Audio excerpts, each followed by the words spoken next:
موضوع اخراج کارگران ایرانی از معدن طلای ورزقان آذربایجان شرقی که در اختیار چینی هاست هفته گذشته سر و صدای زیادی به پا کرد و کار به دخالت فرمانداری این شهرستان کشید. موضوع هم این بود که پیمانکار چینی حقوق کارگران ایرانی رو کامل پرداخت نمیکنه و کارگران معترض هم اخراج شده بودن و حتی چینی ها اجازه ورود کارگران بومی رو هم به این معدن طلا نمیدن. تعداد این کارگران تا 60 نفر گزارش شده که بین 8 تا 10 سال هم سابقه کار دارن و نسبت به عقب افتادن حق و حقوقشون معترضن.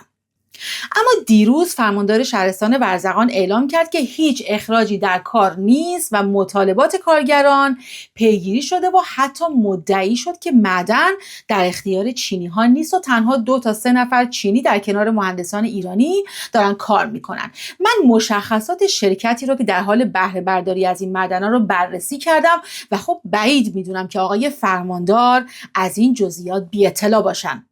مدیر عامل شرکت زرکاوان ارسباران به عنوان بهره بردار این معدن فردی به نام باو هواکونگ با ملیت چینی که همه اسناد شرکت فقط با امضای شخص ایشون و مهر شرکت معتبره و لزوم امضای هیچ شخص ایرانی در چک و سفته و قراردادهای شرکت قید نشده و شخصی به نام کینگ مینگ وانگ رئیس هیئت مدیره است و جون هوا وو و بو هوا کانگ هم همگی از اعضای هیئت مدیره هستند. رئیس پیشین هیئت مدیره تا 3 تا هیئت مدیره پیش از اون هم همگی ملیت‌های چینی دارن و از همه جالبتر این که این شرکت ارز دولتی هم به مبلغ قابل توجهی دریافت کرده، ارزی که برای سال آینده هم از دارو و هم از مواد غذایی ایرانی‌ها حذف شده. بیشتر از 10 ساله که مهمترین، بزرگترین و پربارترین معدن طلای ایران در ورزقان